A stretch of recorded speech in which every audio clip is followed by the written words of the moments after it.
बिहार की राजधानी पटना में 10,000 से ज्यादा आंगनबाड़ी सेविका और सहायिकाओं ने पहले बिहार के माननीय उप मुख्यमंत्री तेजस्वी यादव का आवास घेर लिया और उसके बाद नीतीश कुमार का आवास घेरने पहुंच गए, जहां पर इस नवरात्रि के दौरान उन पर लाठीचार्ज किया गया। आपको बताते चले कि तेजस्वी यादव अपनी बेटी कात्यायनी को लक्ष्मी का अवतार बताते हैं, लेकिन नवरात्रि में बिहार की बेटियों को जिस तरीके से जिस पर लाठियां बरसाई गई, उससे ऐसा लग रहा है कि अपनी बेटी को लक्ष्मी और आंगनबाड़ी सेविका और सहायिकाओं को हमारे बिहार के माननीय मुख्यमंत्री नीतीश कुमार और उप मुख्यमंत्री तेजस्वी यादव सूर्पनखा मानते हैं। आखिर पूरा मामला क्या है? आखिर ये 10,000 आंगनबाड़ी सेविका और सहायिका मुख्यमंत्री और उप मुख्यमंत्री का आवास घेरने क्यों पहुंच गई? इनकी मांगे क्या है और क्या क्या बवाल हुआ? इस 3 से 4 मिनट की रिपोर्ट में हम आपको तमाम बातें बताने जा रहे हैं।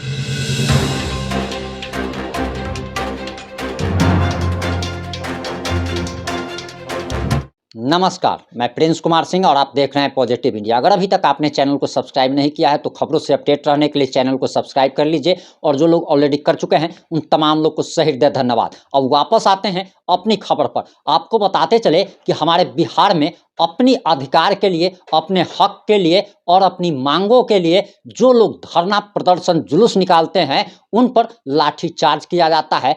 चाहे वो नियोजित शिक्षक हो, चाहे वो वार्ड पार्षद हो, चाहे वो मुखिया हो, या फिर आंगनबाड़ी सेविका सहायिका हो, या फिर आशा कार्यकर्ता हो, या कोई भी, या किसी भी पार्टी के नेता हो, जब अपने हक, अधिकार और मांगों के लिए मुख्यमंत्री नीतीश कुमार और उप मुख्यमंत्री तेजस्वी यादव के खिलाफ अगर धरना प्रदर्शन किया जाता है तो उन पर बर्बरतापूर्ण तरीके से लाठियां बरसाई जाती है। और इस नवरात्रि में जब हम महिलाओं की पूजा करते हैं देविया समझकर, इसी नवरात्रि के दौरान बिहार में आंगनबाड़ी सेविका और सहायिकाओं पर बर्बरतापूर्वक लाठीचार्ज किया गया। आपको बताते चले कि ये बिहार की आंगनबाड़ी सेविका और सहायिका अपने मानदेय यानी कि वेतनमान बढ़ाने को लेकर आंदोलनरत हैं और लगातार मुख्यमंत्री नीतीश कुमार और तेजस्वी यादव से अपना वेतन बढ़ाने की मांग कर रही हैं। आपको बताते चले कि वेतन तो नहीं बढ़ा, लेकिन इन लोगों का डॉक्टर का खर्चा बढ़ गया है। डॉक्टर का खर्चा इसलिए बढ़ गया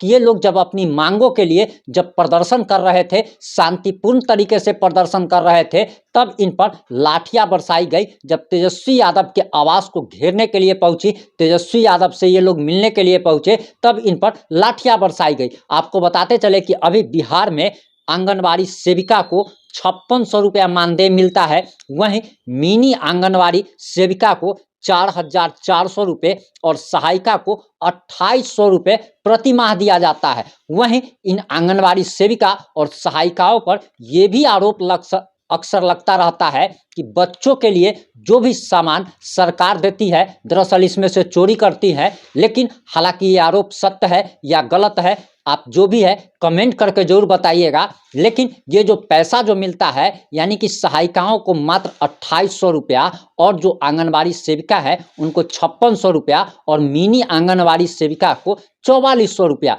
अगर 4400 रुपया का अगर देखा जाए तो आप समझ सकते हैं कि ये लगभग 140 रुपया 140 रुपया प्रतिदिन के हिसाब से हुआ। और 2,800 वाले का अगर देखा जाए तो 100 रुपया से भी कम वेतनमान है। यानी कि इतना, जबकि सरकार ने एक मिनिमम, आप कहते हैं कि एक मिनिमम मजदूरी का भी फिक्स कर रखा है, तो आखिर सरकार जो लोग कम, सरकार ने जो फिक्स कर रखा है, अगर उससे अगर कम पर अगर आप किसी से अगर काम कराते हैं तो आप कानूनन जुर्म कर रहे हैं, और सरकार चाहे तो आप पर FIR भी हो सकता है। लेकिन यही बिहार सरकार जो कि मात्र 2,800 रुपये, 4,400 रुपये और 5,600 रुपये दे रही है, तो पैसा अगर कम मिलेगा तो चोरी होना स्वाभाविक बात है, क्योंकि कोई भी व्यक्ति पेट बांध करके काम नहीं कर सकता है। और सबसे बड़ी बात तो ये है कि अपने हक और अधिकार के लिए ये कहा जा रहा है कि लोकतंत्र है, और लोकतंत्र में ऐसा तो हो नहीं सकता है। ये तो ऐसा लग रहा कि जैसे राजतंत्र चल रहा है,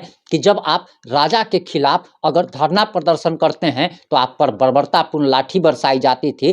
ठीक उसी प्रकार से लोकतंत्र में भी लोकतंत्र का गला कैसे घोटा जा रहा है, इस बात से समझने की जरूरत है कि आप अपने हक और अधिकार के लिए, अपने लिए अपने मांग के लिए आप धरना प्रदर्शन तक नहीं कर सकते हैं, आप मुख्यमंत्री से नहीं मिल सकते हैं, उप मुख्यमंत्री से नहीं मिल सकते हैं। दरअसल ये लोग वीवीआईपी लोग हैं। जनता दरबार भी जो मुख्यमंत्री का लगता है, उसमें गरीब आदमी का मुख्यमंत्री नीतीश कुमार से मिलना उतना ही मुश्किल है जैसे कि एक व्यक्ति का पैदल चांद तक चले जाना। इन सारे मुद्दों पर आपकी क्या राय है, आपकी क्या प्रतिक्रिया है? अपनी प्रतिक्रिया देना ना भूलें। जुड़े रहें हमारे साथ। जय हिंद, जय भारत, जय जय बिहार।